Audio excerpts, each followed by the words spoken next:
आज जो टॉपिक है हम लोग के डिस्कशन का वो है फॉरेस्ट।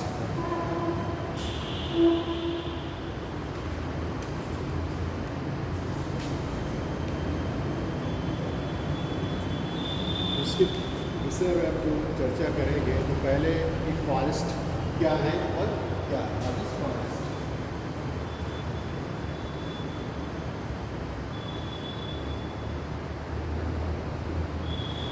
इसी में चर्चा करेंगे कि टाइप्स ऑफ द फॉरेस्ट, वनों के प्रकार।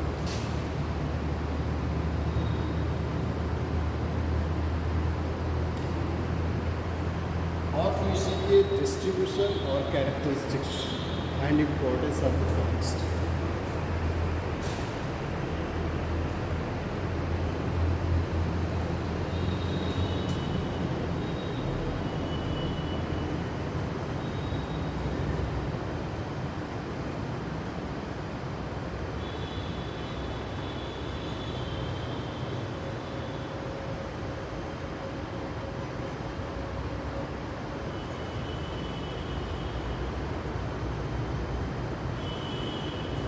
तो चार चीज़ों पर आज चर्चा करेंगे। पहले what is the forest, one क्या है। दूसरा है टाइप्स ऑफ फॉरेस्ट, जो वन के प्रकार हैं उनके बारे में बताएंगे। और तीसरा है कैरेक्टरिस्टिक्स है स्पेशल डिस्ट्रीब्यूशन ऑफ फॉरेस्ट, यानी कि जो वन है उनकी क्या विशेषताएं हैं और उनका स्थानिक वितरण क्या है। और लास्ट में चर्चा करेंगे इम्पोर्टेंस ऑफ द फॉरेस्ट, जिस प्रकार के वन बताएंगे तो उनका महत्व क्या है। तो सबसे पहले हम टॉपिक लेते हैं कि forest, what is the forest, one क्या है। तो आप देखते हैं कि पृथ्वी पर यानी कि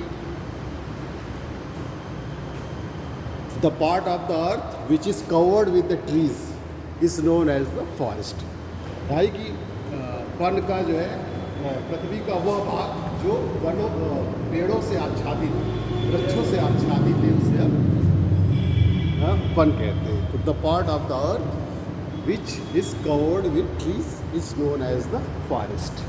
अब ये देखिए कि फॉरेस्ट जो है प्रत्येक जगह पर नहीं पाए जाते और प्रत्येक जगह पर एक समान वृक्ष नहीं आपको दिखाई देता। आपने देखा होगा कि एक समान वृक्ष आपको नहीं दिखाई देता। कहीं पर आपको कांटेदार वृक्ष दिखाई दे रहे हैं, कहीं पर सदाबहार वृक्ष दिखाई दे रहे हैं, कहीं पर पतझड़ वाले वृक्ष दिखाई दे रहे हैं। तो different types of the trees जो है आप देखते हैं। तो इसका मतलब है कि ये वृक्ष भी या फॉरेस्ट जो है हमारे किन्हीं कारकों से जो है प्रभावित होते हैं। तो ये कारक क्या हो सकते हैं, जैसे soil of the fertility of the soil, यानी कि मिट्टी की उत्पादकता क्या है। फिर क्लाइमेट मुख्य रूप से रेनफॉल और टेम्परेचर, उच्चावच रिलीफ। तो they are the different types of the factors which affected the forest या विच अफेक्टेड द ट्रीज।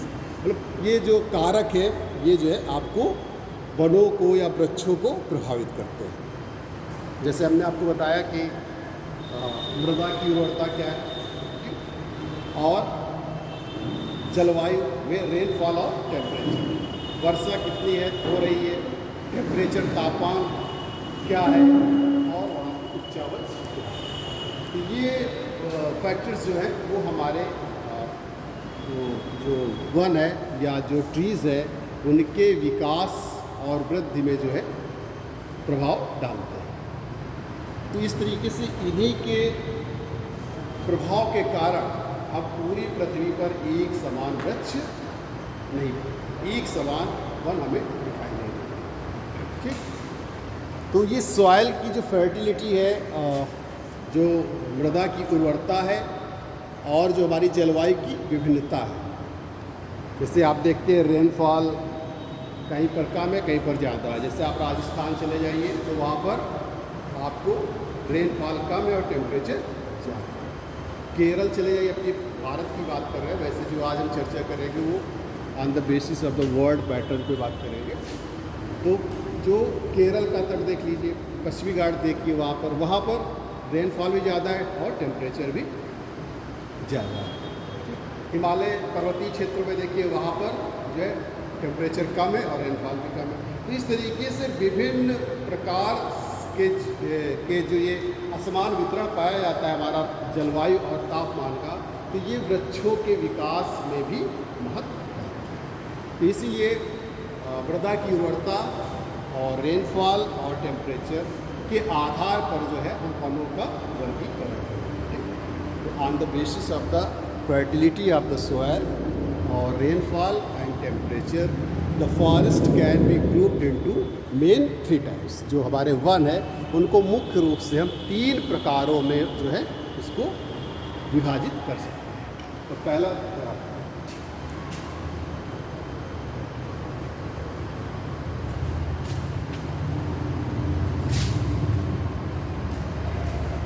पहला जो है लो लैटिट्यूड फॉरेस्ट है, निम्न अक्षांश वन या इन्हें को उष्णकटिबंधीय वन भी कहते हैं।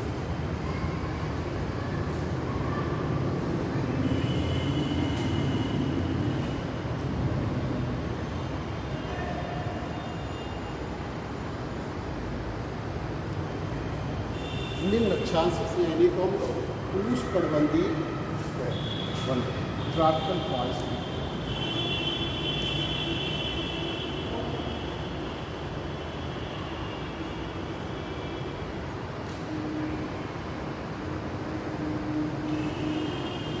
दूसरा इसमें मध्य अक्षांशीय मिड लैटिट्यूड फॉरेस्ट।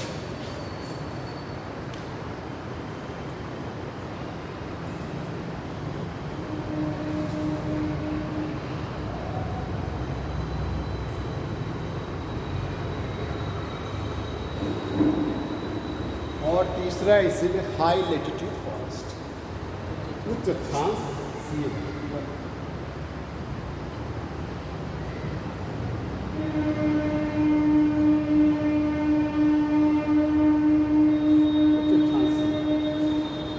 अक्षांश आप जानते होंगे, अक्षांश जो लो और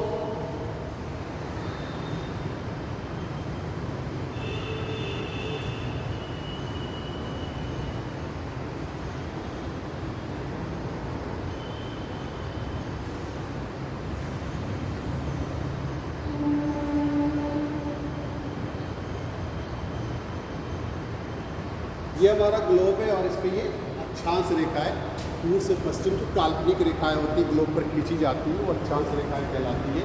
ये किसी बिंदु का जो है पृथ्वी के केंद्र से कोण बनाती है, यानी कि कोणीय दूरी को रिप्रेजेंट करती है, एंगुलर डिस्टेंस को रिप्रेजेंट करती है। जैसे मान लीजिए कि अगर आपको नहीं समझ में आ रहा है तो ये मान लीजिए पृथ्वी का केंद्र है और अगर आप 30 अंश के कोण पर, यहाँ से आप 30 अंश का कोण बनाइए तो ये इस बिंदु को आप देखेंगे तो ये 30 अंश का कोण बना रहा है। इसी तरीके से इधर को देखेंगे तो ये 30 अंश का बना रहा है और इसको दोनों को मिला दीजिए तो ये 30 अंश की अक्षांश रेखा हो रही है। ऐसा समझ आई? पृथ्वी के केंद्र से कोणीय दूरी को रिप्रेजेंट करती है अक्षांश। अक्षांश रेखाएं काल्पनिक होती है जो पूर्व से पश्चिम की ओर खींची जाती है और भूमध्य रेखा जो 0 अंश से आप दिखा रहे हैं इसके पैरेलल होती है, समानांतर होती है, इसीलिए इनको पैरेलल्स भी कहा जाता है, समानांतर भी कहा जाता है। तो 0 से 30 अंश का जो क्षेत्र है वो हमारा निम्न अक्षांश है, लो लैटिट्यूड से, और 30 से 60 वो हमारा मिड लैटिट्यूड है और 60 से 90 यानी कि ध्रुवों तक जो है उच्च अक्षांशी हाई लैटिट्यूड्स उसको बोलते हैं। आप जानते भी हैं कि जैसे जैसे आप भूमध्य रेखा से ध्रुवों की ओर जाते हैं वैसे वैसे जो सामान्यता होता है वो तापमान कम होता है। भूमध्य रेखा से ध्रुव की ओर जाने पर सामान्यता ये जनरली इसलिए लगा रहे हैं कि वास्तव में अधिकतम तापमान जो होता है वो कर्क रेखा के पास है। अधिकतम तापमान कर्क और मकर रेखा के आसपास पाया जाता है, इसीलिए सामान्य शब्द लगाना।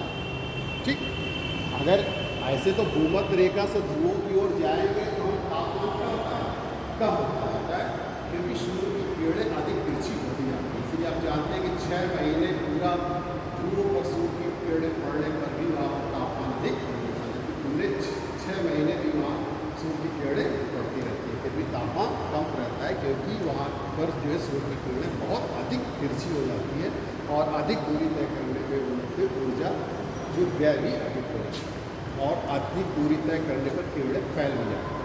जैसे आप टार्च को एक जगह लगाइए तो जहाँ एक छोटे से क्षेत्र में पड़ता है तो वो ज़्यादा गर्म होता है, ज़्यादा आपको दिखाई देता है। जब ज़्यादा फैल जाता है तो वो एरिया उतना गर्म नहीं हो पाता। तो इसीलिए जो एंगल ऑफ इंसिडेंस है वो जितना ज़्यादा होता जाता है, जितनी तिरछी होती जाती है किरणें, उतना जो तापमान जो होता है कम होता है। तो भूमध्य रेखा से ऊपर जाने पर तापमान में भी कमी पाई जाती है और रेनफॉल, ये जो है हमारे फॉरेस्ट डिस्ट्रीब्यूशन को, यानी जो फॉरेस्ट टाइप्स है उनको प्रभावित करती है। तो ये आप ध्यान रखिएगा कि 0 से 30 अंश जो है लो लेटीट्यूड, 30 अंश से 60 अंश हाई मिड लेटीट्यूड और 60 अंश से 90 अंश ये उत्तरी ध्रुव है, दक्षिणी ध्रुव है, दोनों गोलार्ध। 0 अंश जो भूमध्य रेखा है उसके उत्तरी भाग में उत्तरी गोलार्ध कहते हैं, नॉर्दर्न हेमिस्फीयर कहते हैं, और दक्षिणी भाग को सदर्न हेमिस्फीयर कहते हैं, दक्षिणी गोलार्ध कहते हैं।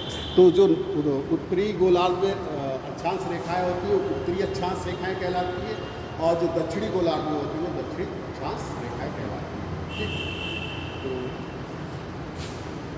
अब हम आते हैं अपने मेन टॉपिक पे, निम्न अक्षांशीय विमान। तो ये ग्लोब है, क्योंकि पूरे पृथ्वी को एक साथ नहीं देख सकते हैं, तो ग्लोब के माध्यम से देखते हैं। Globe is the representative of the अर्थ, यानी कि ग्लोब जो है पृथ्वी का एक प्रतिदर्श मॉडल।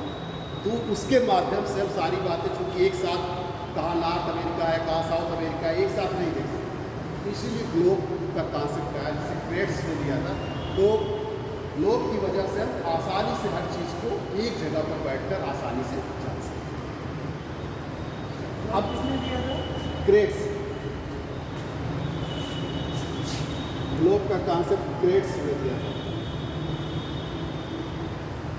तो globe is the representative of earth, यानी कि जो हमारी पृथ्वी है उसका एक प्रतिदर्श मॉडल, जिसकी सहायता से कर सकते हैं। जैसे आप कोई भी मॉडल बनाते हैं, आप देखिए रेन हार्वेस्टिंग मॉडल बनाते हैं, तो आप उसको पूरी जगह पर तो नहीं, लेकिन जाके जैसे प्रतियोगिताएँ होती हैं, विज्ञान प्रतियोगिता हो रही है, तो उसमें लोग अपना मॉडल बना के ले जाते हैं। तो वो क्या है, जो चीज़ हम बताना चाह रहे हैं उसको, उसके लिए बहुत बड़ा स्पेस चाहिए, लेकिन वो स्पेस उतना है नहीं हमारे पास, वहाँ पर जाएंगे तो हमको दिखाना रहेगा। तो एक मॉडल के माध्यम से हम उस चीज़ को दिखा सकते हैं। तो ये बात आपको समझ में आई कि मॉडल क्या है। मॉडल हमने आपको बताया कि the part of the earth which is covered with trees is known as the forest, and 31% of the total land of the world is covered with the forest. 31%, यानी कि पृथ्वी के भूभाग का 31% जो है, पूरा भूभाग जो है वनों से हमारा अच्छा। 31% ये FAO, फूड एग्रीकल्चर ऑर्गेनाइजेशन की जो रिपोर्ट है, ये हम बता रहे हैं FAO, फूड एग्रीकल्चर। कहीं 30 भी मिल जाता है, कहीं 33 भी मिल जाता है, लेकिन ये जो रिपोर्ट है वो फूड एग्री, हाँ 1-2% में आप ना बोलिए, कम हो गया। हाँ 31% जो है ये फूड एग्रीकल्चर ऑर्गेनाइजेशन FAO की रिपोर्ट। अब निम्न अक्षांशीय वन में भी, चूँकि इसमें मुख्य रूप से तो हम कर्क रेखा, जैसे उष्णकटिबंधीय वन कह दिया हमने, तो कर्क रेखा और मकर रेखा के बीच, यानी कि 23.5 अंश नॉर्थ और 23.5 अंश साउथ, अक्षांश रेखाओं के बीच का जो क्षेत्र होता है वो हमारा उष्णकटिबंधीय क्षेत्र कहलाता है। लेकिन एक निश्चित क्षेत्र नहीं रहता, इसका जो वितरण देखने को मिलता है वो 30 अंश तक देखने को मिल जाता है, इसलिए उसको लो लैटिट्यूड फॉरेस्ट या ट्रॉपिकल फॉरेस्ट कहते हैं। इसमें मुख्य रूप से 3 प्रकार के वन होते हैं। अभी हम सबकी चर्चा अलग अलग करेंगे। निम्न अक्षांश वन में पहला है आपका जो है भूमध्य रेखी evergreen forest, equatorial evergreen forest. भूमध्य रेखीय जो है सदाबहार वन या उष्णकटिबंधीय सदाबहार वन भी कहते हैं, उष्णकटिबंधीय सदाबहार।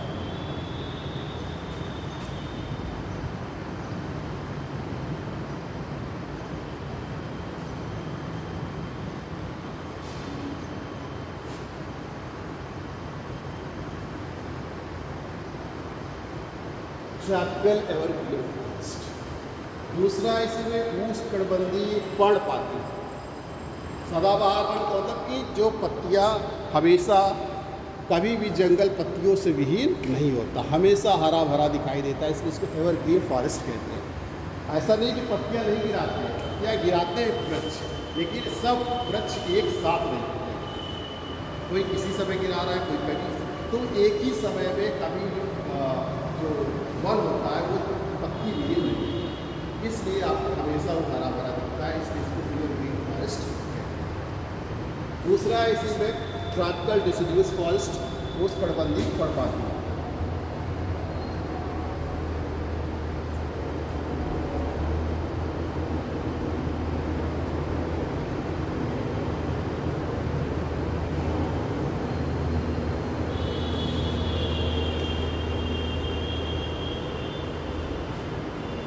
ये जो वन है इसमें जो वृक्ष पाए जाते हैं वो अपनी पत्तियां जो है गिरा देते हैं, साल में एक बार गिराते हैं। तो इसको हम लोग ट्रॉपिकल डिसिड्यूस फॉरेस्ट कहते हैं, जो मुख्य रूप से अपने आप पाए जाते हैं, मानसूनी क्लाइमेट में पाए जाते हैं। ये उष्णकटिबंधीय सदाबहार जो मुख्य रूप से इक्वेटोरियल क्लाइमेट में पाए जाते हैं, भूमध्य रेखीय जलवायु में पाए जाते हैं। तीसरा इसी में झाड़ी या कांटेदार।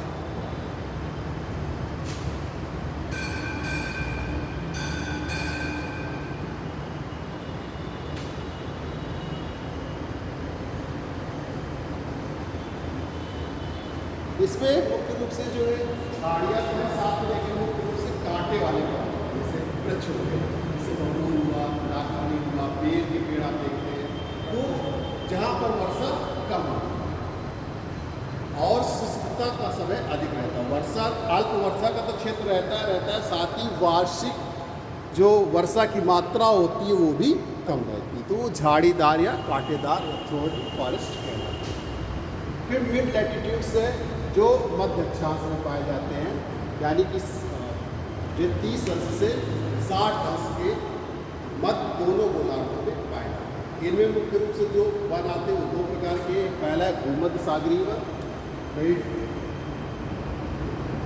भूमध्य सागरीय मेडिटेरेनियन फॉरेस्ट, और दूसरा है मिश्रित मिक्स्ड फॉरेस्ट।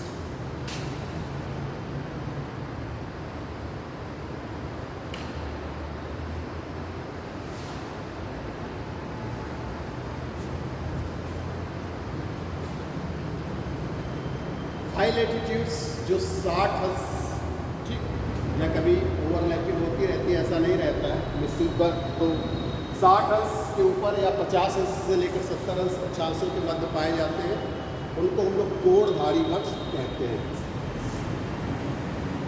कोनिकल फॉरेस्ट, शंखधारी वृक्ष कहते हैं।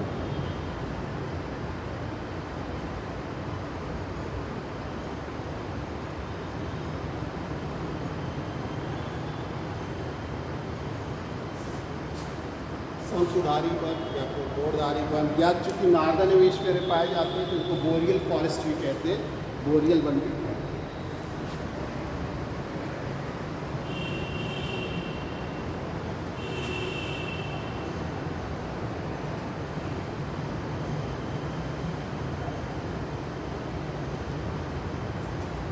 तो ये टाइप्स है, अब हम इनकी एक एक करके चर्चा करेंगे। अगर आपको यहाँ पर समझ में आ गया और फिर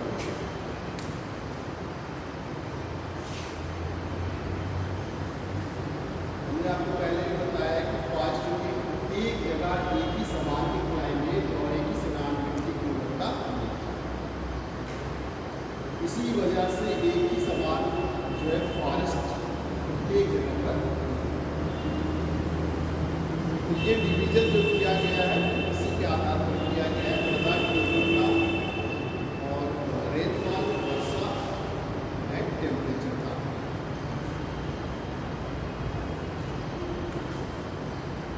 और इनमें से एक को लेंगे उष्णकटिबंधीय सदाबहार के बारे में, उष्णकटिबंधीय पर्णपाती, झाड़ीदार, कांटेदार पर, भूमध्य रेखीय और मिश्रित वन और शंखधारी पर एक एक की चर्चा करेंगे कि कहाँ पर इनका विकास होता है, क्या इनकी विशेषताएं हैं और कहाँ पर इनका वितरण है और इनका क्या। ठीक, तो आगे बढ़े। हम आपको वर्ड के बैग के द्वारा बताएंगे सारी चीज़ें।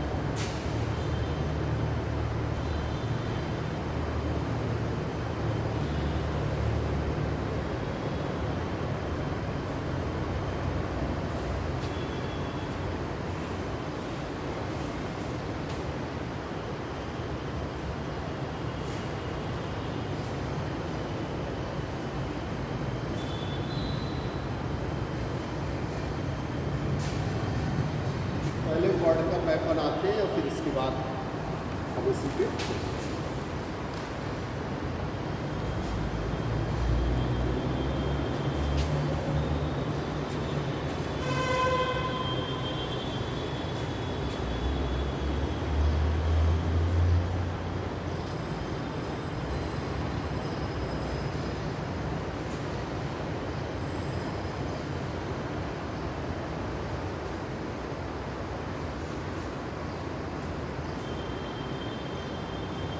भूमध्य रेखा, ये कर्क रेखा है और ये मकर रेखा।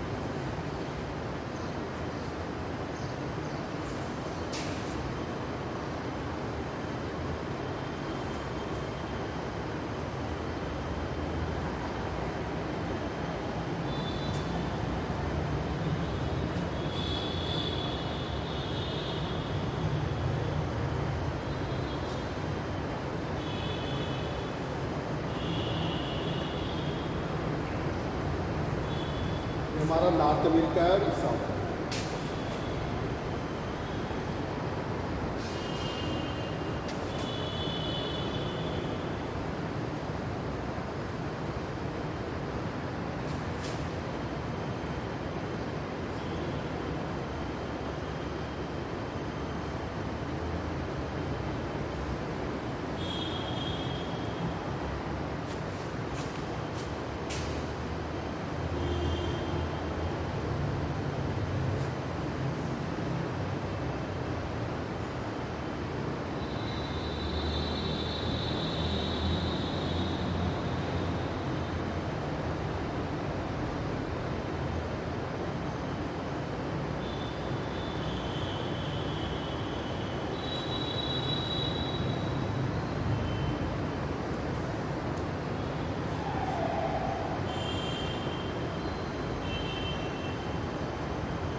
ये हमारा south America, north America, Eurasia, Europe और एशिया और अफ्रीका और ऑस्ट्रेलिया, न्यूजीलैंड, ये कॉन्टिनेंट है आपस में।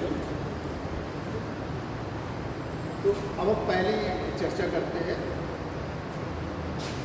आपका उस परवर्ती सलाह।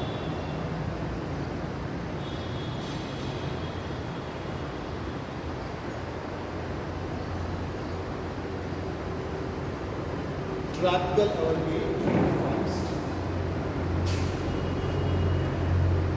उष्णकटिबंधीय सदाबहार वन, यानी कि आप इसके शब्दों में जाइए तो उष्णकटिबंधीय जो उष्णकटिबंध क्षेत्रों में स्थित हो और एवरग्रीन सदाबहार हमेशा हरे भरे दिखे। तो ऐसे वनों का विकास उन क्षेत्रों में होता है जहाँ पर रेनफॉल और टेम्परेचर दोनों अधिक होते हैं। उच्च वर्षा और उच्च तापमान वाले क्षेत्र में जो है इस तरीके के वनों का विकास होता है। तो मुख्य रूप से ऐसी जो जलवायु पाई जाती है वो भूमध्य रेखीय क्षेत्र में पाई जाती है, जो आपके लिए 0 वर्ष है।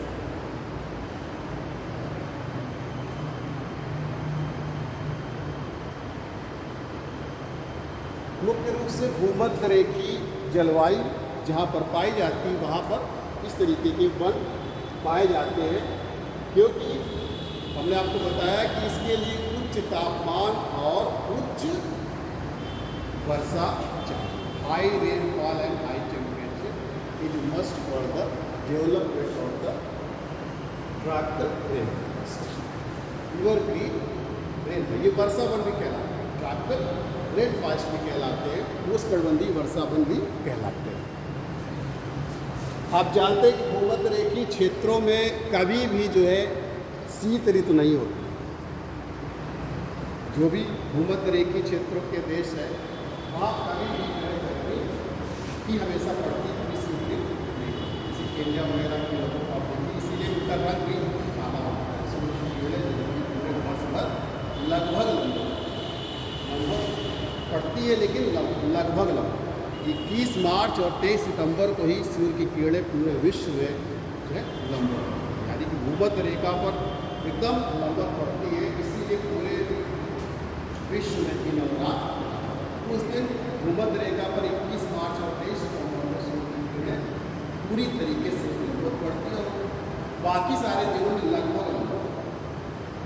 अब यहाँ पर अधिक तापमान और अधिक वर्षा होने के कारण, यानी कि जिन क्षेत्रों में अधिक तापमान और अधिक वर्षा, अधिक तापमान से मतलब है कि वहाँ का तापमान 27 डिग्री सेंटीग्रेड और रेनफॉल मोर दैन 200 सेंटीमीटर, जो वर्षा 200 सेंटीमीटर से अधिक हो और तापमान 27 डिग्री सेंटीग्रेड से अधिक हो, तो ऐसे क्षेत्रों में पाए जाते हैं। उष्णकटिबंधीय निचले क्षेत्रों में भी जहाँ पर तापमान अधिक पाया जाता है वहाँ पर भी पाए जाते हैं, क्योंकि उसको भूमध्य रेखीय क्षेत्र हो गया।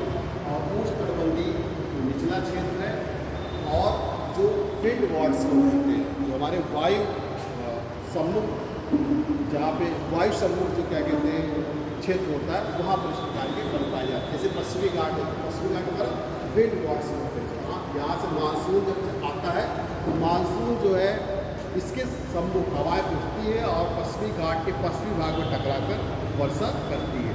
जबकि यही जब हवाएं नीचे की ओर उतरती है, यानी कि वायु विमुख, जो ढाल विमुख हवाएं होती है पश्चिमी घाट के जब पूर्वी भाग में उतरती है तो ये गर्म हो जाती है अधिक दबाव होने के कारण आइडियाबैटिक प्लेट से, और गर्म होने के कारण जो है इनकी आर्द्रता कम हो जाती है, क्योंकि जब गर्म होती है तो उसकी ह्यूमिडिटी कैपेसिटी बढ़ जाती है, यानी कि उसको और आर्द्रता चाहिए, तभी वो सेचुरेट होगी और तभी वो वर्षा करेगी। तो इसलिए वो जब नीचे उतरती है तो गर्म हो जाती है और गर्म होने के कारण भी वर्षा नहीं कर पाती है। तो जहाँ पश्चिमी घाट के पश्चिमी भाग में वर्षा अधिक होती है ड्यू टू द विंड वाट्स की वजह से, और वहीं पर जब हवाएं पूर्वी भाग में उतरती है तो वो वायु विमुख होने के कारण वहाँ पर वर्षा कम होती है। पश्चिमी घाट के पश्चिमी भाग में तो वर्षा अधिक होती है, लेकिन पश्चिमी घाट भारत की बात कर रहे हैं, पश्चिमी घाट के जो पूर्वी भाग है वहाँ पर वर्षा कम होती है। तो इस तरीके से जो उष्णकटिबंधीय सदाबहार वन है वो उनका विकास वहाँ पर होता है जहाँ पर उच्च तापमान और उच्च वर्षा पाई जाती है। इस तरीके के क्षेत्र को भूमध्य रेखीय क्षेत्र हो गया। उष्णकटिबंधीय जो उष्णकटिबंधीय क्षेत्रों में निचले भाग हो गए और वायु सम्मुख। अब आप इनकी विशेषताएं देखिए, इनकी विशेषताएं क्या है। उष्णकटिबंधीय वनों की विशेषता, पहली विशेषता यही कि ये उच्च तापमान और उच्च वर्षा वाले क्षेत्र में जो है इनका विकास है। दूसरा, इनकी पत्तियां जो होती है वो चौड़ी, बड़ी और गहरे हरे रंग की। ध्यान रखिएगा, IAS के एग्जाम में पूछा जाता है, इसीलिए आपको विशेषताएं पूछता है वो कि ये किस तरीके की पत्तियां जो है किस वन क्षेत्र की विशेषता है। जो भी हम पढ़ा रहे हैं उसमें एक भी ऐसी चीज़ नहीं जो आपके एग्ज़ाम में ना पूछेगी। आपको जो पढ़ाते हैं वो ये ध्यान में रखकर पढ़ाते हैं कि आप एग्ज़ाम में क्या इस तरीके को बहुत बड़ा फास्ट में कहा जाता है। हाँ, क्या बता रहे थे कि यहाँ पर जो पाई जाने वाली पत्तियाँ होती हैं वो बड़ी, चौड़ी और गहरे हरे रंग की होती है। यहाँ पर जो पाए जाने वाले वृक्ष है वो असंख्य प्रजाति, मतलब उनकी जो प्रजातियां हैं वो असंख्य, अनगिनत। और ये जो वृक्ष होते हैं ये कभी भी एक साथ अपनी पत्तियां नहीं गिराते, मतलब पूरा जंगल कभी भी पत्ती विहीन नहीं होता। इसीलिए इसको सदाबहार वन कहते हैं, एवरग्रीन फॉरेस्ट कहते हैं। इन वृक्षों में लताएं होती हैं, लताएं आपने देखी होगी जो, और वही लताएं होती हैं जिन्हें हम क्लाइंबर्स कहते हैं, बरगद के पेड़ वगैरह में आप देखते हैं। इसी तरीके से महालताएं होती हैं जिन्हें हम लियांस कहते हैं। आता है लियांस कहाँ पाया जाता है, लियांस वेनेजुएला में पाया जाता है। लियांस, क्लाइंबर्स, ये लताएं, ये यही विशेषता है लियान्स और महालताएं और इपिफाइट्स। लियान ये क्लाइंबर्स लताएं, लियान्स ये तो महालताएं, इपिफाइट्स जो आप देखते हैं कि एक वृक्ष पे दूसरा वृक्ष उगाता है, देखते हैं इपिफाइट्स परजी, मतलब उस पर डिपेंड।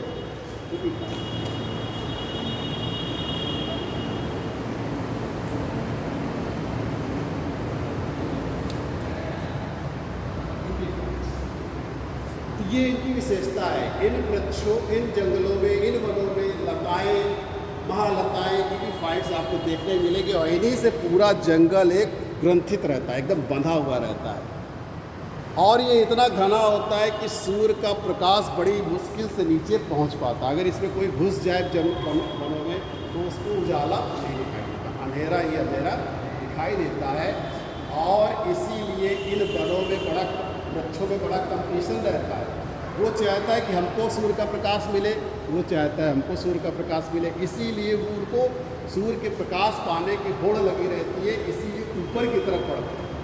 इसीलिए यहाँ पर जो है सबसे ऊंचे वृक्ष पाए जाते हैं। पूरे जो ये आपका भूमध्य रेखीय सदाबहार वन है, यहाँ पर ऊंचे वन पाए जाते हैं जिनकी औसत ऊंचाई 50 मीटर से 60 मीटर तक होती है। ध्यान रखिए इसको, ये भी पूछा जाता है कि सबसे ऊंचे वृक्ष कहाँ पाए जाते हैं। ट्रॉपिकल एवरग्रीन फॉरेस्ट, उष्णकटिबंधीय सदाबहार वन है, उनमें सबसे ऊंचे वृक्ष पाए जाते हैं। उसका हमने कारण ही बता दिया कि आपस में होड़ लगी रहती है। आप इतना उठे तो और उठना चाहता है, वो फिर उठा, इसलिए वो आपस में जो है लगातार ऐसी प्रक्रिया से वृक्ष ऊंचे होते हैं।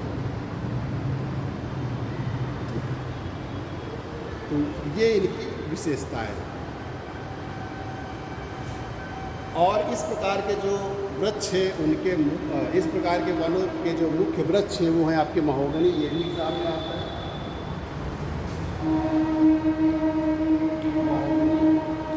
आयरनवुड, मेगोनी, ब्राज़ील,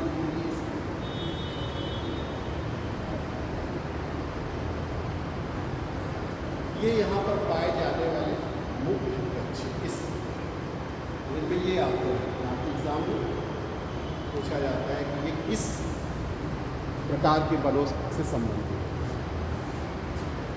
इतना गहराई से आईएएस में ही पूछते हैं, आता दोनों में, पीसीएस में भी आता है, कभी कभी मैच कराने के लिए आता है कि एवरग्रीन फास्ट कर दिया, फिर मिक्स फास्ट कर दिया, वर्टिकल फास्ट कर दिया, तो उनके वृक्षों का या पूछ लेते हैं कि महोगनी या आयरन में किस प्रकार के वनों में पाए जाने वाले वृक्ष, तो एक बार क्वेश्चन जरूर आता है।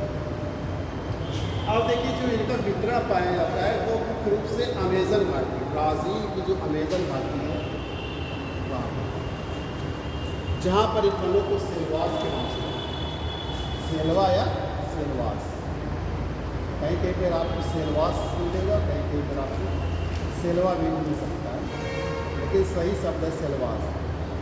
ये भी आता है कि सेलवास के वन कहाँ पाए जाते हैं। तो अगर पर्टिकुलर प्लेस दिया रहे तो आप जानते हैं अमेजन नदी घाटी से, जो ब्राज़ील में, और अगर केवल ये दिया रहे कि कहाँ पाए जाते हैं वो तरीके। फिर इसी तरह ये पश्चिम अफ्रीका और मध्य अफ्रीका,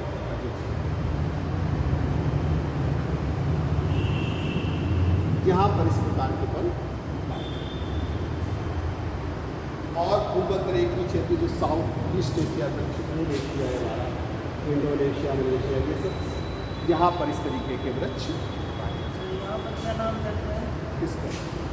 नहीं, वहाँ पर कोई नाम नहीं है, वहाँ पर केवल उष्णकटिबंधीय वन पाए जाते हैं। जहाँ नहीं, वो ग्रासेज है, घास है। यहाँ पर अभी वृक्ष की बात कर रहे हैं, वनों की बात पूछा जाता है सेलवास वन कहाँ पाए, वो जो आप बात कर रहे हो ग्रासेज है। वनस्पति पूरा टॉपिक है, वनस्पति का ये किसका टॉपिक वन है, फॉरेस्ट को मिला था पढ़ाने के लिए, आज भी चल सकते हैं। बाकी वनस्पति के अंतर्गत तीनों चीज़ें आ जाती हैं। तो ये क्षेत्र है जहाँ पर ये मुख्य रूप से पाया जाता है। तो उष्णकटिबंधीय सदाबहार वन आपका हो गया। अब हम चल रहे हैं उष्णकटिबंधीय पर्णपाती। ये जो चीज़ें बता रहे हैं वो सारी चीज़ें एग्जाम में आई हुई हैं। आपको याद रखना है सबको। लियान्स कहाँ पाए जाते हैं, फाइट्स कहाँ के वृक्षों में पाए जाते हैं, महोगनी, आयरन, एबोनी, ब्राज़ूल किस प्रकार के फलों के मुख्य वृक्ष है और कहाँ पर पाए जाते हैं, सिलवास के वन कहाँ पर पाए जाते हैं, ये सब आपको याद है।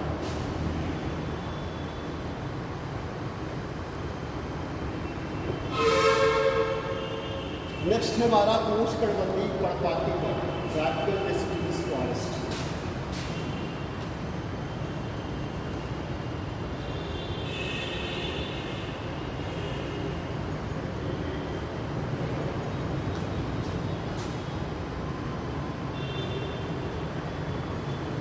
जैसा कि नाम ही आप जान लें, पर्णपाती, पर्णपातीपन और उष्णकटिबंधीय, यानी कि मुख्य रूप से उष्णकटिबंधीय क्षेत्रों में ऐसे वन जिनके वृक्ष जो है साल में एक बार अपनी पत्तियाँ गिरा देते हैं, उन्हें अब उष्णकटिबंधीय पर्णपाती वन कहते हैं। ऐसे वन जो होता है अपेक्षाकृत बहुत ही कम वर्षा, वहाँ पर आपने देखा कि 200 सेंटीमीटर था, यहाँ पर उससे कम है, यानी यहाँ पर जो वर्षा है वो 100 से 200 से।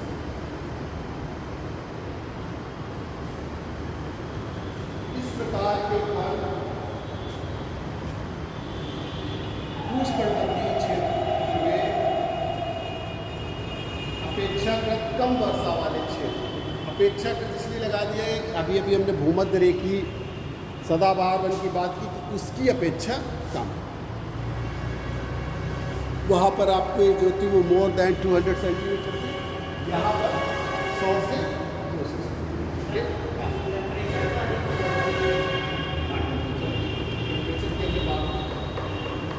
यहाँ पर वर्षा अपेक्षाकृत कम पाया जाता है और सामान्यतः ये ऐसी जगह पर पाए जाते हैं जहाँ पर वर्ष में 2 ऋतुएं पाई जाती हैं, शीत ऋतु और ग्रीष्म।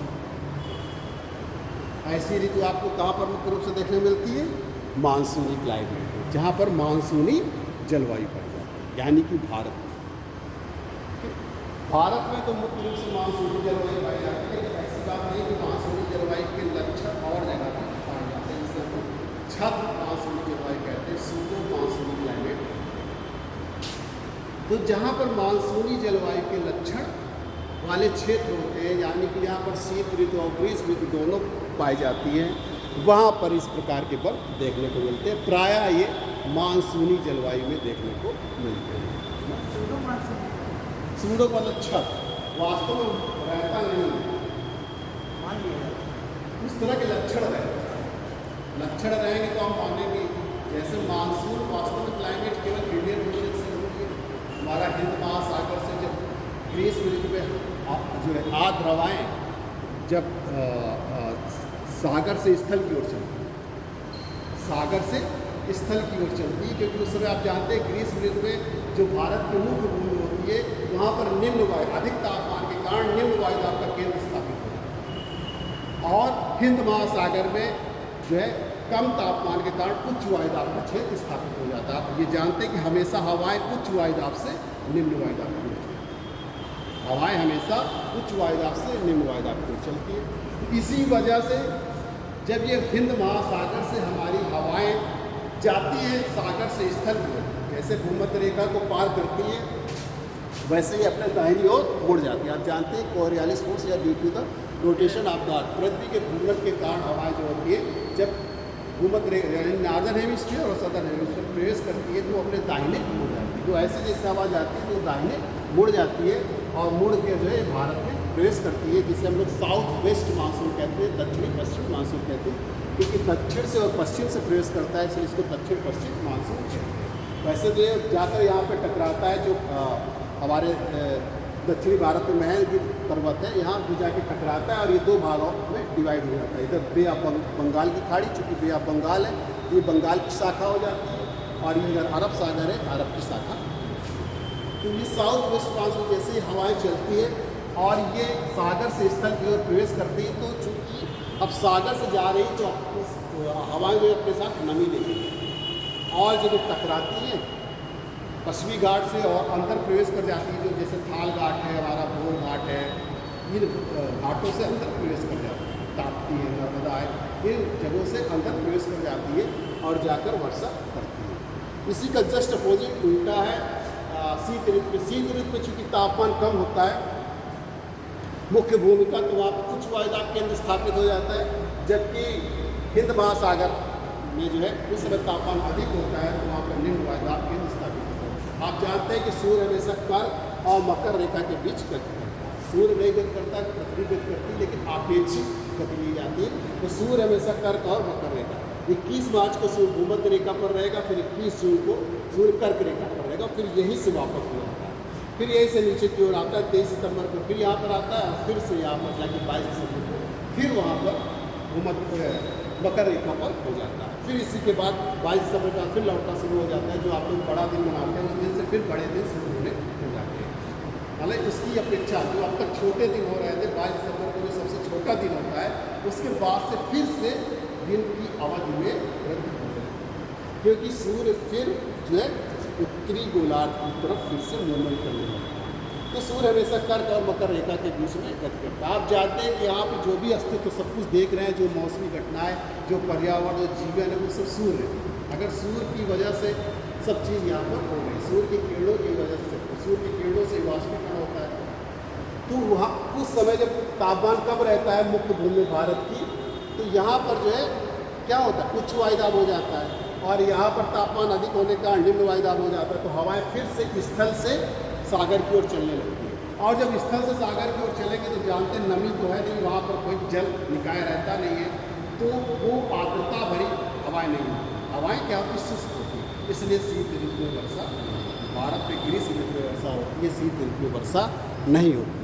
जो वर्षा होती है उत्तरी भारत में होती है, वो आप जानते हैं वेस्टर्न डिस्टर्बेंसेस, जो यहाँ पर भूमध्य सागर है, यहाँ पर जो है चक्रवात जो है विकसित होते हैं, और वही पछुआ हवाओं के सहारे भारत में पहुँचते हैं, जो केवल भारत के उत्तरी भाग में। कभी आपने नहीं सुना होगा किसी पश्चिम पछुआ विक्षोभों से महाराष्ट्र में वर्षा हो, केरल जो है कैसे, केवल उत्तर भारत में वर्षा होती है पछुआ विक्षोभों से। केवल तमिलनाडु में लौटते मानसून, यानी कि यहाँ पे उष्णकटिबंधीय जो चक्रवात डेवलप होते हैं, उनकी वजह से वर्षा होती है शीतकाल में तमिलनाडु। तो मतलब ये वन जो है ऐसी क्लाइमेट में पाए जाते हैं जहाँ पर दो प्रकार की ऋतुएं पाई जाती हैं, शीत ऋतु और ग्रीष्म ऋतु। फिर जैसे जो है ये वर्ष में एक बार अपनी पत्तियाँ गिराती हैं। तो इन वनों की विशेषताएं क्या है? पहली बात तो ये वन जो होते हैं वो वर्ष में एक बार अपनी पत्तियाँ गिरा देते हैं, जिससे कि ये अपने अस्तित्व को बचा रखते हैं, यानी कि अपने अंदर नमी बनाए रखने के लिए। अगर पत्तियों को भी बोझा ढोएंगे तो पानी की मात्रा कम हो जाएगी, जिससे उनका अस्तित्व कम हो जाएगा। अब इस प्रकार के जो वन है उनमें मुख्य रूप से आम है, जैसे साल है, सागौन है,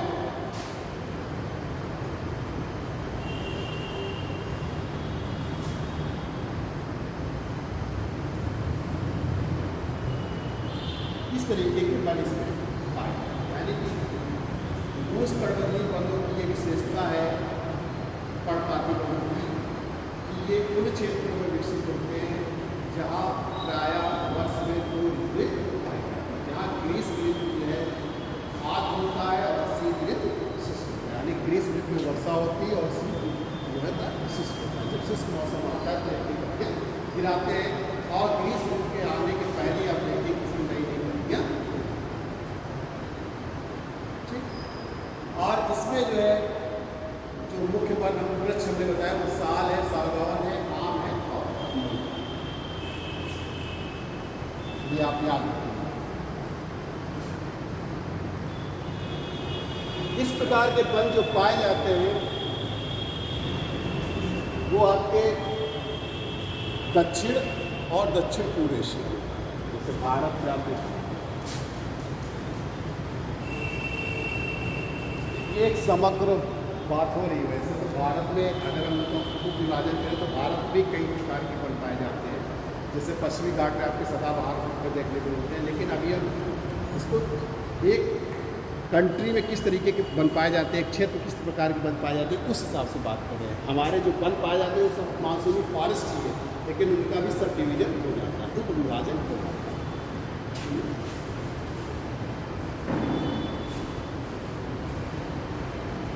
चीन के दक्षिणी भाग में भी इस तरीके के वन पाए जाते हैं, ऑस्ट्रेलिया के उत्तरी भाग में पाए जाते हैं।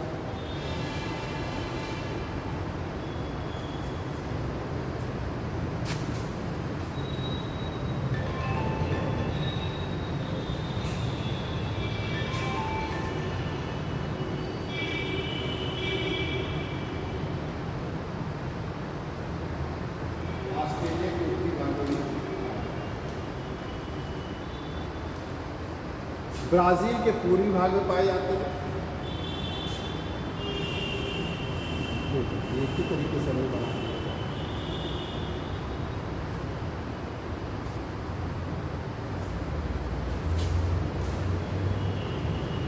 फिर से आपसे बोलूँ, इस प्रकार के जो फल पाए जाते हैं एक तरीके से भारतीय महाद्वीप है, यहाँ पर पाए जाते हैं।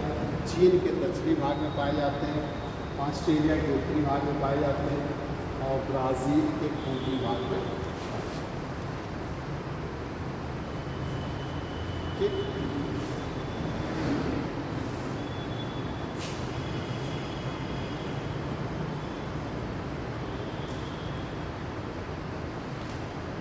दक्षिण और जो है दक्षिण पूर्व एशिया, दक्षिण पूर्व एशिया, चीन का दक्षिणी भाग, ऑस्ट्रेलिया का उत्तरी भाग और ब्राज़ील का पूर्वी भाग।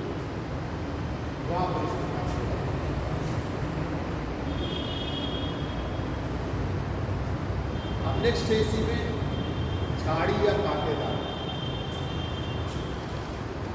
तो आप अलग अलग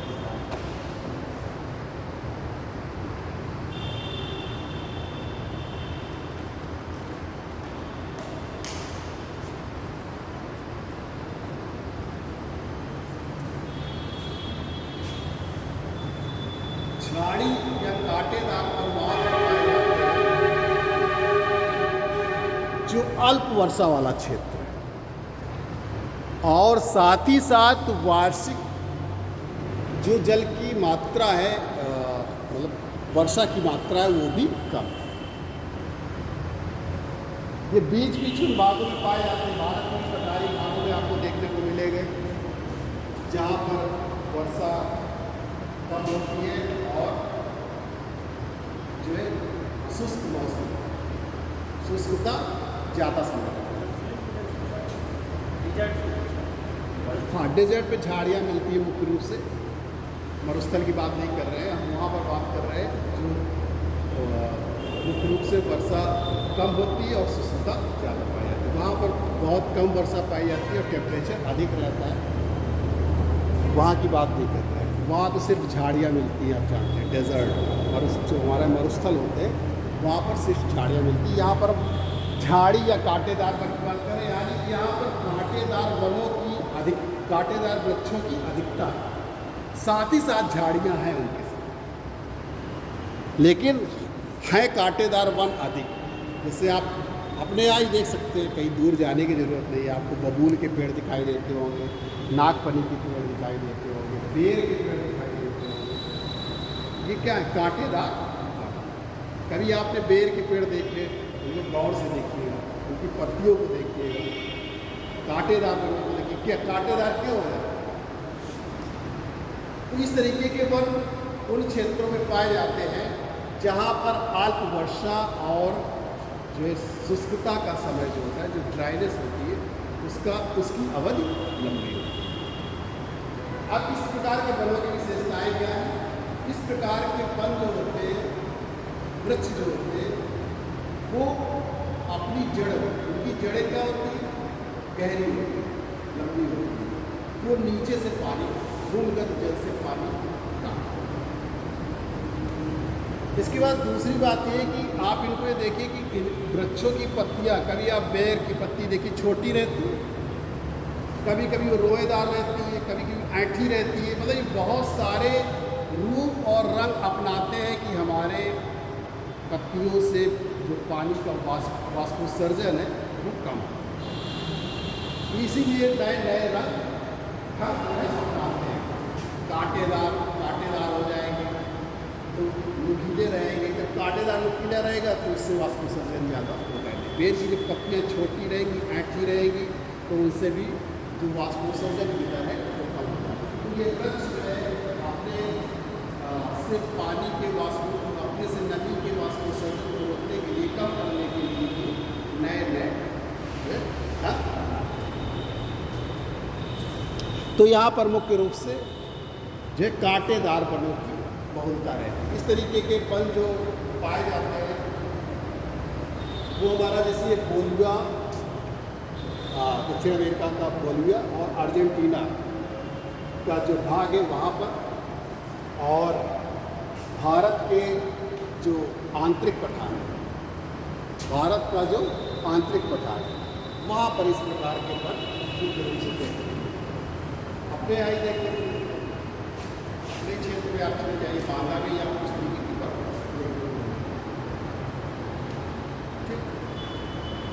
अब हम चर्चा करते हैं कि उष्णकटिबंधीय वनों का महत्व क्या है, इम्पोर्टेंस ऑफ द फॉरेस्ट। उष्णकटिबंधीय वनों का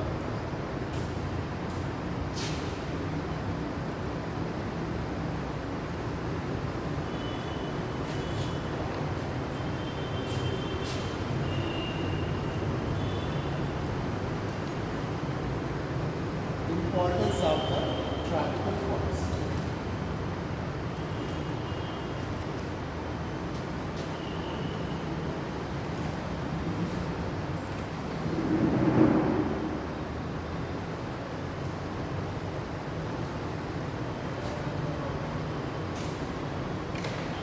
क्या आप उस पर्वतीय वनों का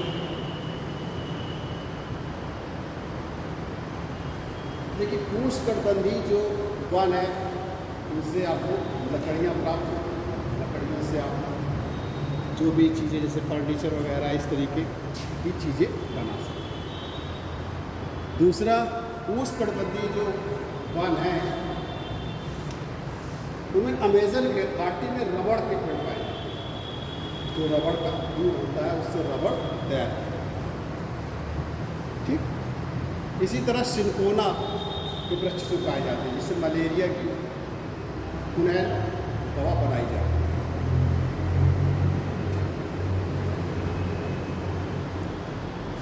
और ये वृक्ष जो होते हैं जहाँ पर अपनी पत्तियाँ गिराते हैं, ठीक, ये तो मान लो सब में लागू है।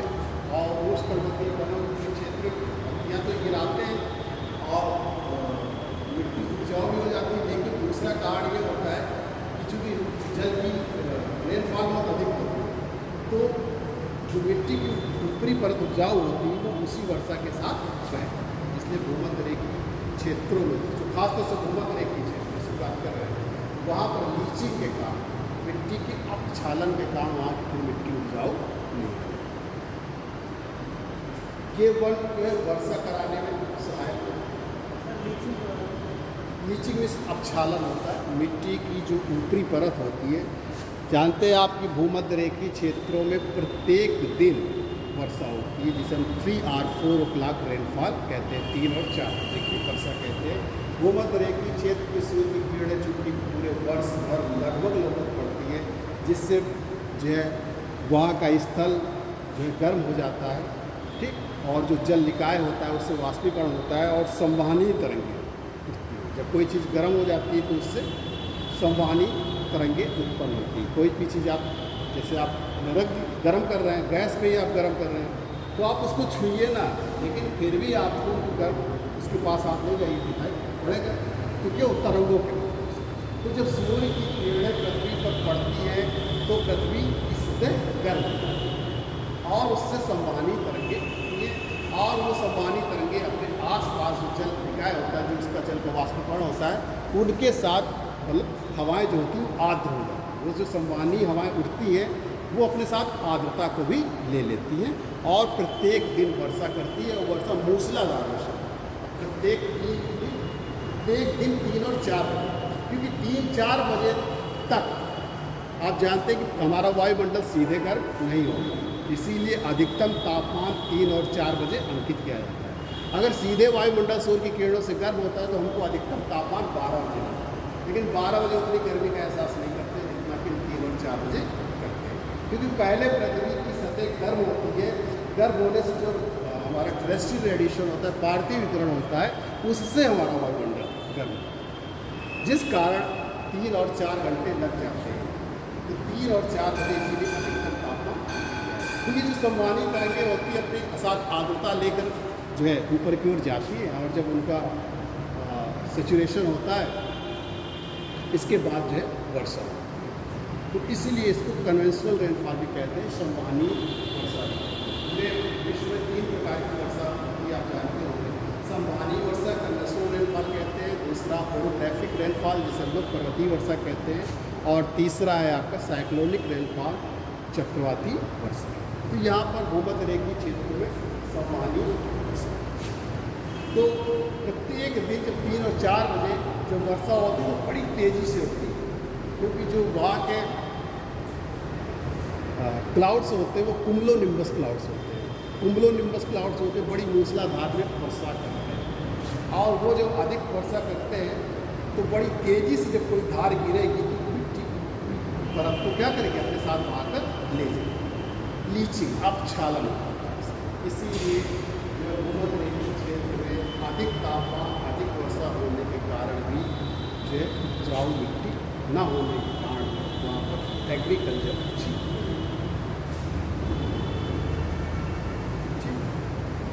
तो ये था आपका ट्रॉपिकल रेन फॉरेस्ट, जिसको हमने चर्चा की अभी,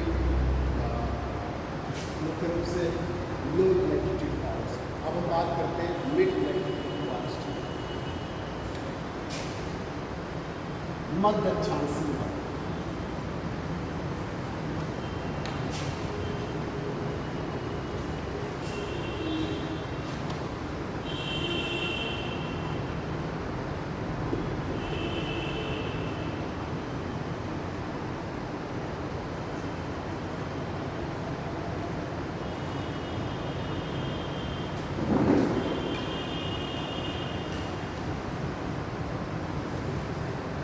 जिनका मुख्य रूप से विकास 30 और 60 वर्ष के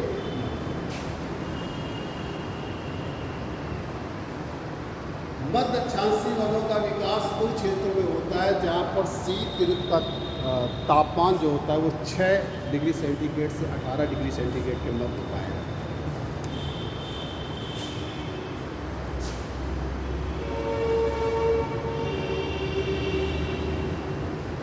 6 डिग्री सेंटीग्रेड से 18 डिग्री सेंटीग्रेड के मध्य शीत पाया जाता है, वहाँ पर जो है मध्य अक्षांशीय वनों का विकास होता है। इसके अंतर्गत मुख्य रूप से 2 वन पाए जाते हैं। पहला है आपका भूमध्य सागरीय वन,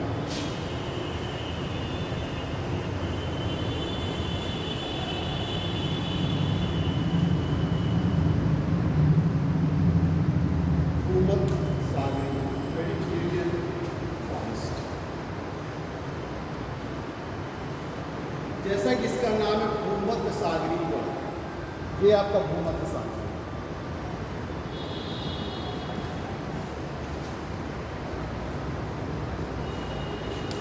तो ऐसे क्षेत्र जहाँ पर भूमध्य सागरीय जलवायु की विशेषताएं पाई जाती हैं, वहाँ पर भूमध्य सागरीय वनों का विकास हुआ।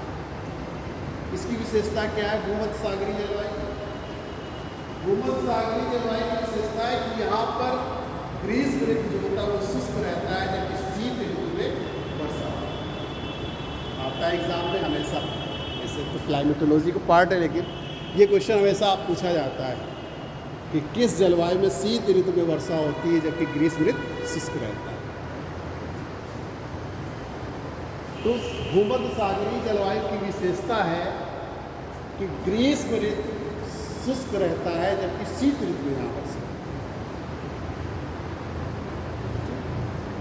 और ये इस कारण होता है कि ये जो हमारी वायुदाब की पेटियाँ होती हैं, ये भी सूर्य के, जब सूर्य का मूवमेंट होता है तो वायुदाब की पेटियाँ भी हमारी खिसकती रहती हैं। जब सूर्य उत्तरी गोलार्ध की तरफ जाता है तो हमारी वायुदाब पेटियाँ भी खिसक जाती हैं उत्तरी गोलार्ध उत्तर की। जब दक्षिण की ओर सूर्य मूवमेंट करता है तो हमारी वायुदाब पेटियाँ भी दक्षिण की ओर खिसक जाती है। इसीलिए जो यहाँ पर क्लाइमेट पाई जाती है, भूमध्य सागरीय जलवायु क्षेत्र जो पाया जाता है, जहाँ पर शीत ऋतु में वर्षा होती है और ग्रीष्म ऋतु जो होता है शुष्क रहता है, वो वायुदाब की पेटियों के मूवमेंट के कारण ही, वायुदाब की पेटियों के स्थानांतरण के कारण। ठीक, तो इसको बताने में समय लगेगा क्योंकि क्या दूसरा है, केवल आप ये समझ लीजिए कि वायुदाब की पेटियों के स्थानांतरण के कारण होता है। हवाएं जो होती है उच्च वायुदाब से निम्न वायुदाब की ओर चलती है। अभी समय पर समय पर बात करें।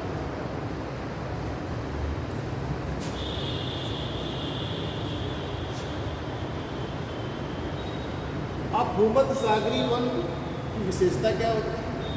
हमेशा क्वेश्चन पूछा जाता है, इसकी पत्तियाँ छोटी, चौड़ी, कड़ी और चमकीली, बहुत पूछा जाता है। सबसे ज़्यादा पत्तियों की विशेषता इसी वन की पूछी जाती है। भूमध्य सागरीय वनों में जो वृक्षों की पत्तियों की विशेषता होती है वो क्या है? छोटी, चौड़ी, कड़ी और चमकीली। याद रखिए, छोटी, चौड़ी, कड़ी और चमकीली। कड़ी कड़ी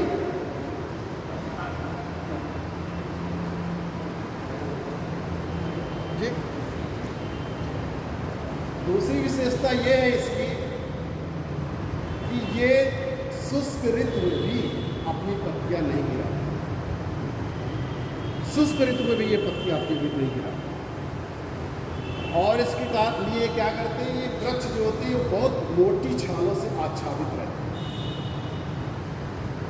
वृक्ष की जो छालें होती है वो बहुत मोटी होती है, जिससे कि नमी बाहर ना निकले, वाष्पोत्सर्जन के कारण नमी बाहर ना निकले।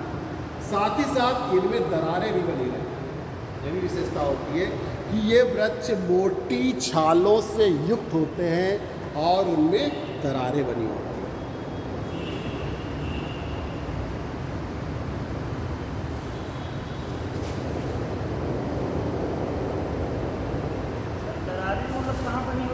फटी रहती है, छाले जो होती है फटी रहती है। जैसे पेड़ है, अगर ये आपका ढका हुआ बगीचा तो इसलिए फटी रहती है,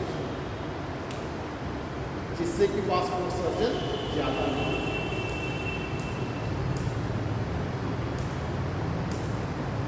सदाबहार बन जाते हैं, ग्रीष्म ऋतु में भी, शुष्क ऋतु में भी ये अपनी पत्तियाँ नहीं गिराते। अपेक्षाकृत छोटी ऊंचाई के वृक्ष होते हैं बहुत। हाँ, बस वही कारण है कि एक साथ कर सकते हैं।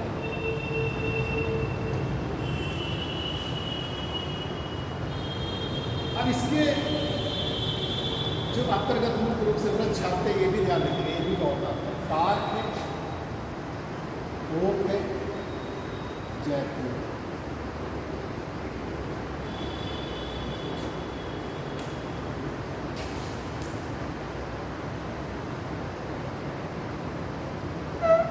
इस तरीके के जो वन मुख्य रूप से पाए जाते हैं वो भूमध्य सागरीय वनों के चारों, जो भूमध्य सागरीय जलवायु पाई जाती है उस क्षेत्र, मान लीजिए यहाँ पे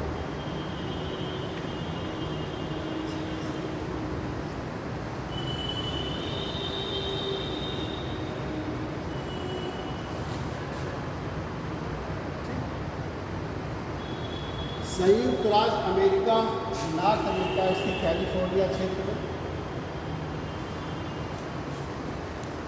जो दक्षिण अमेरिका है उसके चिली चिली देश है, उसके मध्य भाग,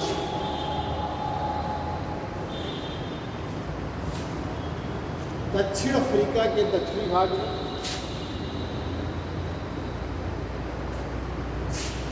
और ऑस्ट्रेलिया के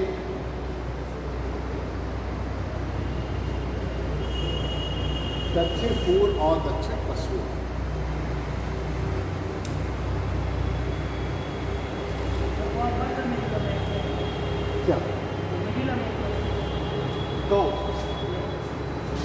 मिडिल अमेरिका में, ये कैलिफोर्निया संयुक्त राज्य अमेरिका, ये कैलिफोर्निया पार्ट, मिडिल अमेरिका आपका मैक्सिको से शुरू होता है, इसके जस्ट नीचे मैक्सिको।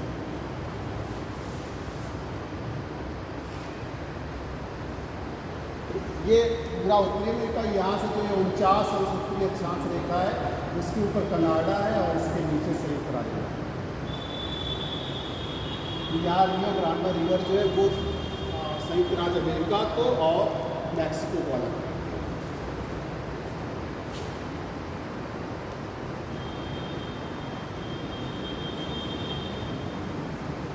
जैसे आप इसका सुनने कहाँ पर पाई जाती है, भूमध्य सागरीय जो क्षेत्र है उसके चारों, क्योंकि यहाँ पर तो उसी तरीके की क्लाइमेट पाई जाती है। फिर इसी तरीके की जो क्लाइमेट पाई जाती है वो कैलिफोर्निया में पाई जाती है, संयुक्त राज्य अमेरिका की कैलिफोर्निया में। दक्षिणी अमेरिका के चिली का जो देश है तो मध्य चिली, मिड चिली। अफ्रीका जो दक्षिण अफ्रीका है, अफ्रीका महाद्वीप में जो सबसे नीचे आप दक्षिण अफ्रीका देश देखते हैं उसके दक्षिण, इसकी जो अक्षांशीय विस्तार आपको देखने को मिलेगा इस तरीके की जलवायु 30 अंश से 40 अंश के मध्य रूप से पाई जाती है। और फिर ऑस्ट्रेलिया के दक्षिण पूर्व और दक्षिण पश्चिम इस तरीके की जलवायु पाई जाती है। और इस प्रकार के वन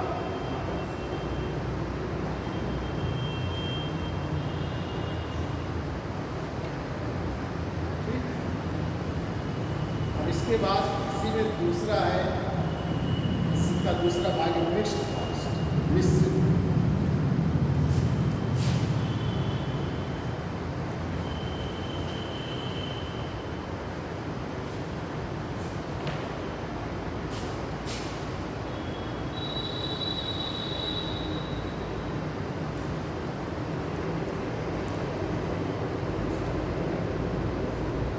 मिक्स्ड फॉरेस्ट जैसा कि नाम ही है मिक्स्ड फॉरेस्ट।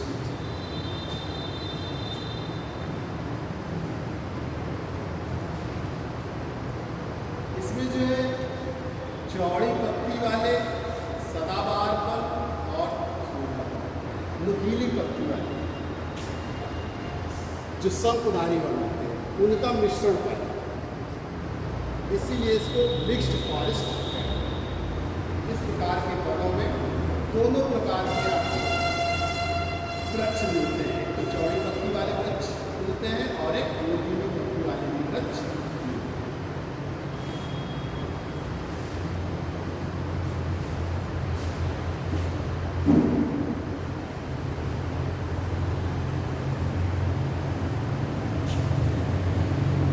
इस प्रकार के जो वनों का विकास होता है वो आर्द्र क्षेत्रों में और अपेक्षाकृत जहाँ शीत ऋतु कठोर, जाड़े की ऋतु कठोर,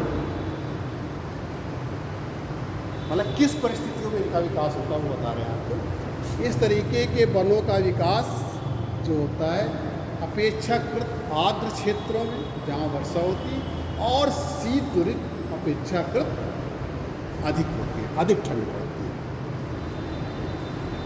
उस तरीके के क्षेत्रों में विकास। ये पाए कहाँ जाते हैं मुख्य रूप से? ये पाए जाते हैं कनाडा के दक्षिणी भाग और संयुक्त राज्य अमेरिका के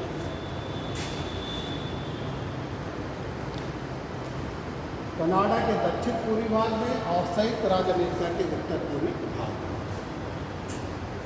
चीन के उत्तर पूर्वी भाग।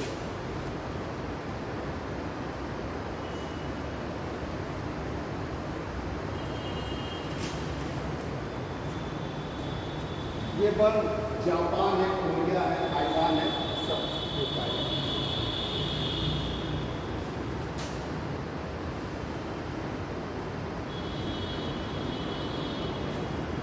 और 40 अंश से 50 अंश के मध्य जो हमारा ये यूरोप है, यहाँ पर यूरोप के पश्चिमी भाग में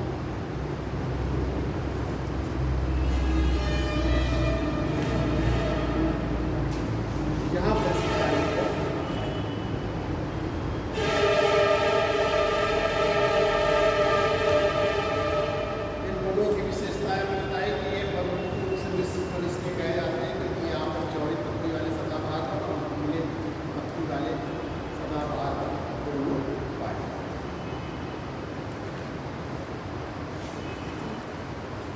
जो पत्तियाँ होती हैं जब गिरती है तो वो मिट्टी को उपजाऊ बनाती है। तो इनसे मिट्टी को क्या मिलती है? खाद मिलती है। तो ये मिट्टी को उपजाऊ, साथ ही साथ यहाँ के जो वृक्ष होते हैं उनसे जो है लकड़ी का उद्योग, लकड़ी का उद्योग है वो जो फेमस है। उसी के आधार मतलब यहाँ से जो लकड़ियाँ प्राप्त होती है उसी के लकड़ियों के प्राप्ति के आधार पर भी यहाँ पर जैसे फर्नीचर है, चेयर है, उसी इस तरीके के उद्योग, लकड़ी के उद्योग फेमस है। साथ ही जो है यहाँ पर जो है फूलदार वृक्ष है, फूलदार वृक्ष, ऐसे वृक्ष जिससे फूल है, सुगंधित फूल, जिससे पूरा पर्यावरण सुगंधित है। और इसीलिए यहाँ पर इत्र बनाने का काम है, इनसे इत्र बनाने का भी इनके महत्व है।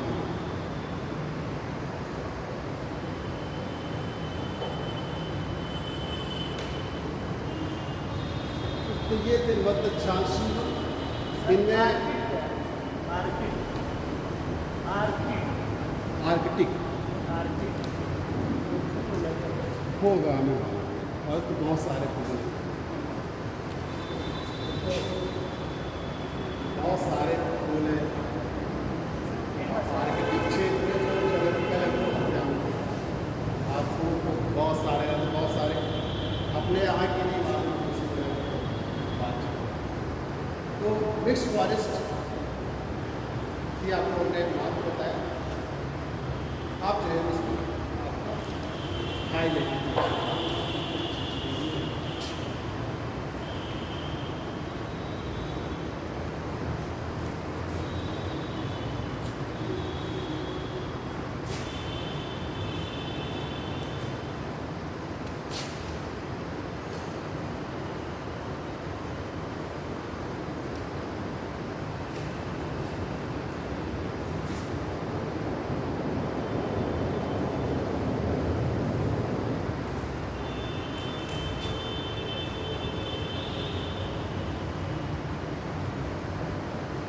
उच्च अक्षांशी पर जो उच्च अक्षांश में पाए जाते हैं मुख्य रूप से 50 अंश से 70 अंश।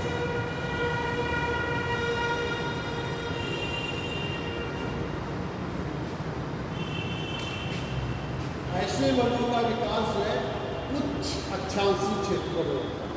ये जो आप इनका केवल विकास उत्तरी गोलार्ध में ही है, दक्षिण गोलार्ध में चूँकि लैंड कम है, स्थल नहीं है, इसलिए जो है केवल इनका विकास जो है कहाँ हुआ है, केवल उत्तरी गोलार्ध में हुआ है, जहाँ पर हिम के रूप में वर्षा हो, तापमान भी अधिक रहता है। ग्रीष्म ऋतु बहुत कम समय के लिए, 12 महीनों में 3 महीने केवल ग्रीष्म ऋतु होती है, बाकी 9 महीने शीत ऋतु होती है। तो ऐसे क्षेत्रों में जो है उच्च अक्षांशी वनों का विकास हुआ है। इसमें मुख्य रूप से जो हमने बताया कि शंकुधारी वन या कोल,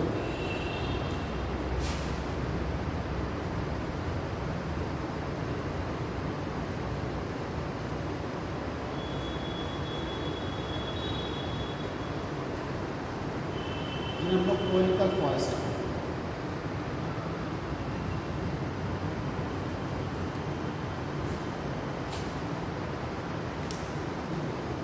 शंकुधारी या कोड़ होता है क्या, वृक्ष जो होते हैं कोड़ के रूप अपना ऐसा आकार बना लेते हैं कि देखने में शंख के रूप में लगते हैं, इसीलिए इनको शंकुधारी वन कहते हैं। इनका विकास हमने बताया कि शीत ऋतु वाले क्षेत्र में होता है, जहाँ पर वर्षा कम है और वर्षा जो होती भी वो हिम के रूप में होती है, और जो इनको जल प्राप्त होता है वो हिम के पिघलने पर, जो वहाँ पर ग्लेशियर्स हैं, जब ग्रीष्म ऋतु होती है तो वहाँ पर हिम पिघलती है। बर्फ जो पिघलती है, ग्लेशियर जो पिघलते हैं, उससे इनको वर्षा, उससे इनको जल की प्राप्ति होती है। तो इनका जो विस्तार पाया जाता है वो आपके 75 से 70 अंश उत्तरी अक्षांश पर है। जैसे कनाडा का उत्तरी भाग है, ग्रीनलैंड और यूरेशिया, यूरोप,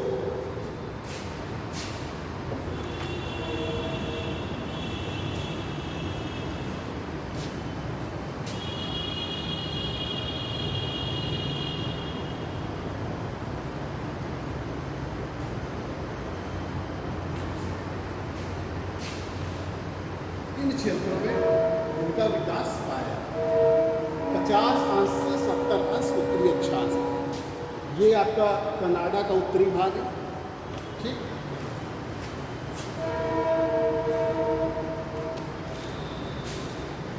ग्रीनलैंड है,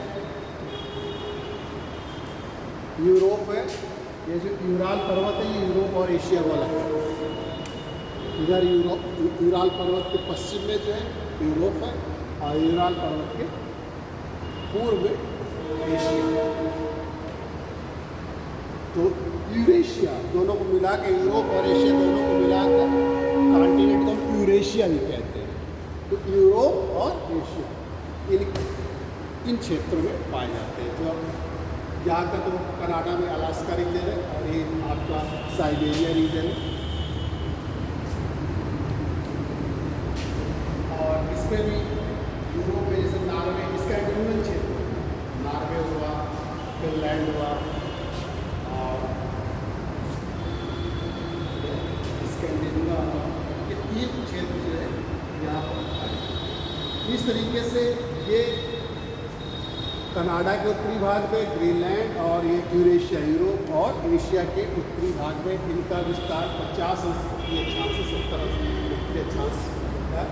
इनका आकार शंख, वृक्षों का जो आकार होता है वो शंख के आकार के रूप में होने के कारण या कोण के रूप में होने के कारण इसको कोणधारी वन कहते हैं या कोनियल फॉरेस्ट भी कहते हैं। अब इन वनों की विशेषता क्या है? देखिए ये वन जो होते हैं कोण के रूप में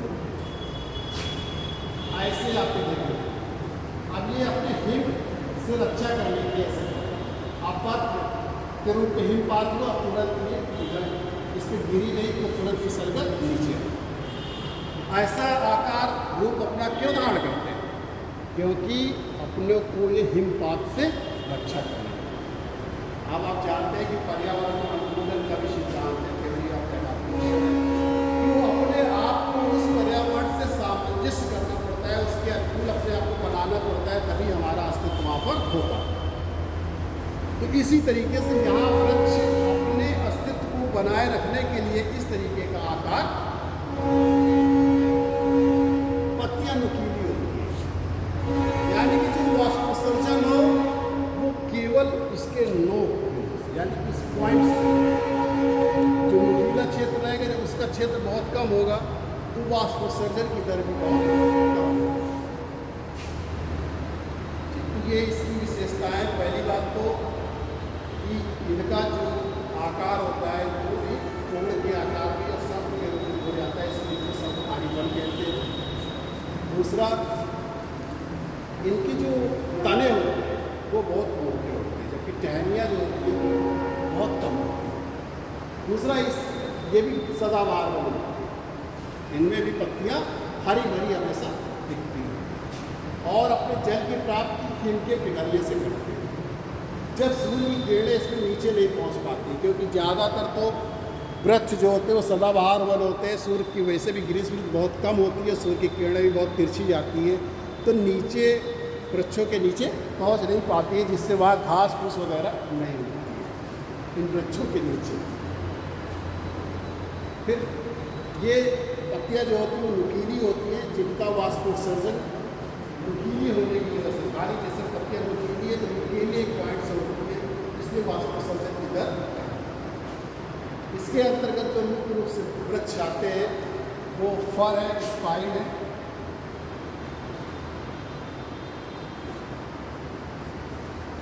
पाइन और फर। इस तरह के वृक्ष हमारे उष्णकटिबंधीय जो पर्वतीय क्षेत्र है जहाँ पर ऊंचे भाग पाए जाते हैं वहाँ पर भी इस तरीके की वनस्पति पाई जाती है। जैसे हिमालय क्षेत्र है हमारा, 3000 मीटर से अधिक ऊंचाई वाले क्षेत्र में शंकुधारी वन पाए जाते हैं। ये मुख्य रूप से तो ये इस तरीके के अक्षांशीय विस्तार में 50 से 70 से अक्षांश के मध्य पाए जाते हैं, केवल उत्तरी गोलार्ध में। ध्यान रखिएगा, इसका विस्तार दक्षिणी गोलार्ध में नहीं है, ये भी ध्यान रखिएगा। ये भी आता है जो है किस प्रकार के वनों का विस्तार दक्षिणी गोलार्ध में नहीं पाया जाता है। आप देखते हैं यहाँ पर लैंड नहीं है, 50 से 70 अंश के बीच यहाँ पर भूमि नहीं है, इसलिए इसका विस्तार जो है दक्षिणी गोलार्ध में नहीं पाया। अब आप इसका महत्व देखिए, शंकुधारी वनों का महत्व क्या है।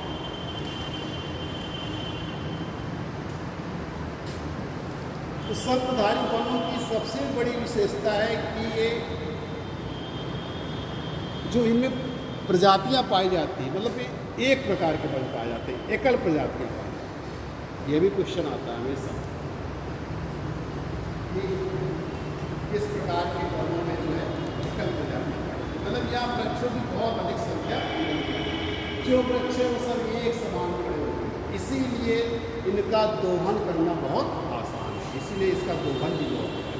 एक्सप्लॉयटेशन जो है जो दोहन किया गया है उनका बहुत अधिक किया गया। तो ये इसीलिए एकाकी प्रजाति होने के कारण ये व्यावसायिक महत्व के हैं। इनका महत्व जो है व्यावसायिक रूप से इसीलिए है क्योंकि ये एकाकी प्रजाति के हैं और इनका हम आसानी से विदोहन कर लेते हैं, दोहन कर लेते हैं, आसानी से इनको काट सकते हैं। और इसी के आधार पर यही पर इसीलिए कनाडा वगैरह देशों में आप देखिए कागज़ दफ्ती वगैरह का जो उद्योग ज़्यादा, कागज़ वगैरह बनाने का जो उद्योग है यहाँ पर अधिक विकसित है, क्योंकि यहाँ पर कोनीफेरस या कोकल फॉरेस्ट है, इनको कोनीफेरस फॉरेस्ट कहते हैं, कोनीफेरस फॉरेस्ट। ठीक, तो ये इनकी विशेषताएँ हैं। अब अगर आपके मन में कोई क्वेश्चन हो,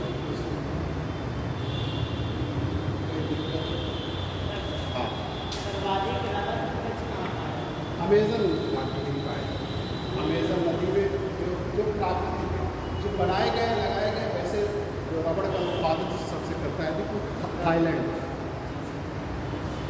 लेकिन जो प्राकृतिक रूप से पाए जाते हैं वो ये भी पाए जाते हैं जो अपने आप नेचुरल चीज़ समझते हैं कि नेचुरल जो वेजिटेशन होती है, तो जो नेचुरल वेजिटेशन में नेचुरल वेजिटेशन के विकास में मानव का हस्तक्षेप ना के बराबर। तो यही अंतर है, वनस्पति जो इसलिए फिजिकल कहा गया है, इसलिए इसके साथ जोड़ा जाता है प्राकृतिक नेचुरल वेजिटेशन। ऐसी वनस्पति जिसके विकास और वृद्धि में मानव का हस्तक्षेप या तो ना हो, अगर है तो ना हो, तो उसको हम प्राकृतिक वनस्पति। ये प्राकृतिक वनस्पति के हम लोग लगा रहे हैं, आम पेड़ को चीज़ का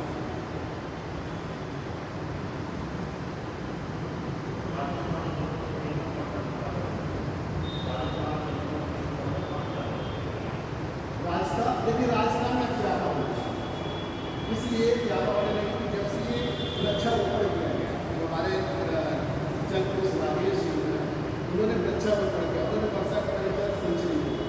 तो अब जो है वहाँ पर जब वृक्षारोपण किया और जल का संचयन किया, तो जो हमारी मानसूनी हवाएं जाती थी, एक तो इधर से भी जाती थी और एक इधर से आती थी, बंगाली खाड़ी, यहाँ तक आते आते अपनी आर्द्रता खो देती थी, उनमें कोई ह्यूमिडिटी नहीं रहता।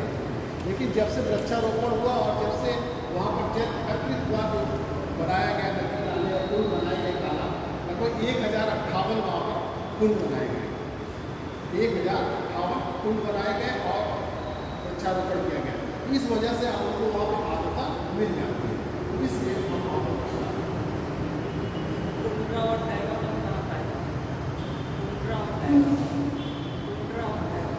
टैगा वन यही है, इसी को हम लोग टैगा फॉरेस्ट का यही है।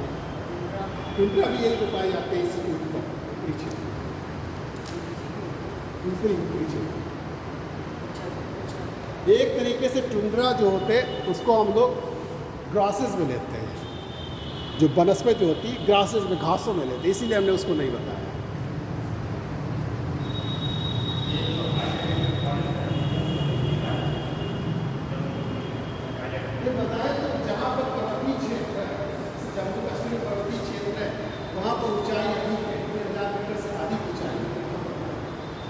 में पाए जाते हैं। वैसे तो हमने जापान में आपको मिक्स फॉरेस्ट बताया, लेकिन जापान का जो होकाइडो प्रांत है, जो होकाइडो प्रांत है, आप जानते हो ये 4 होकाइडो, आंसू, क्यूशू और सिकोकू मुख्य रूप से, बाकी तो बहुत सारे हैं। तो जो होकाइडो है, होकाइडो के उत्तरी भाग में जो उसी तरीके के बनता है, थोड़ भारी बनता है।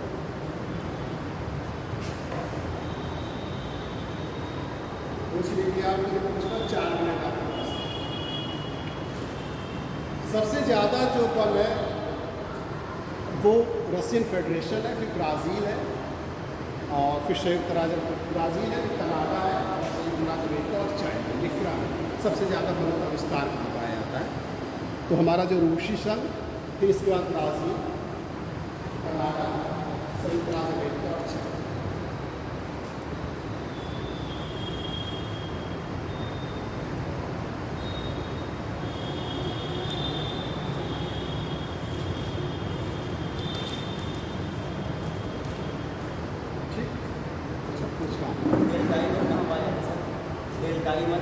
डेल्टाई वन जैसा उसका नाम है, डेल्टाई क्षेत्र में पाए जाते हैं। जैसे सुंदरवन का डेल्टा है तो वहाँ पर पाए जाते हैं। वो मेन रूप से वहाँ पर जो डेल्टाई क्षेत्र में होता है तो वो छोटे छोटे जो गड्ढे बन जाते हैं, उनमें जल इकट्ठा हो जाता है।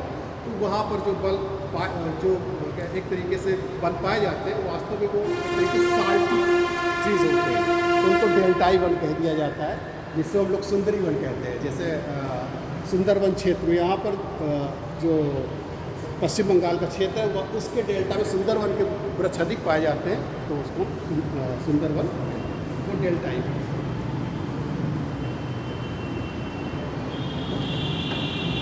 ठीक है, क्लास को बंद करें।